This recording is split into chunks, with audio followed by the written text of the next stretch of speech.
हे तेव्हा 10 वाजले. मी तर विसरूनच गेले की मी सासरी आहे. आता ना पटकन आवरते आणि बाहेर जाते. अरे उठलीस सुनबाई, good morning. Good morning I. काय ना, काल जरा जास्त थकले होते ना, तर माझा डोळाच नाही उघडला. उद्यापासून लवकर उठल. अगं टेन्शन नको घेऊ, त्यात काय, मग बॉडीला रेस्ट पण पाहिजे ना. बरं ऐक ना, मी नाश्ता बनवलाय, पटकन नाश्ता करून घे बरं. तुम्ही बनवला? हो, तू याच्या अगोदर पण तर मीच बनवत होती. एक तर मेंबर वाढला, त्यात काय एवढं. चला आता टाइमपास न करू, पटकन नाश्ता कर, आपण बाहेर जाऊ फिरायला.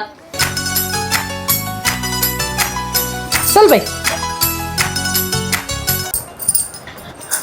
अगे सुनबाई, पदर घ्यायची काही गरज नाही. तू माझ्या मुलीसारखी आहे ना, आणि तशी पण इज्जत मनातून असते. अरे बिंदास.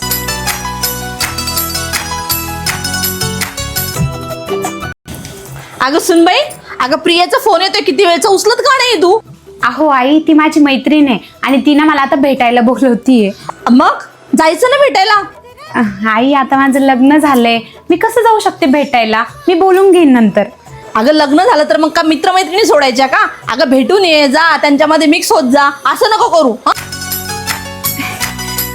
हो आई. सुनबाई, घे बरं बेटा चहा.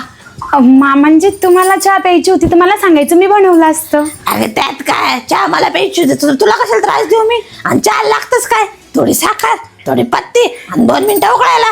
पी पी. किती लकी आहे ना मी, किती प्रेमळ आहेत ना हे सगळे.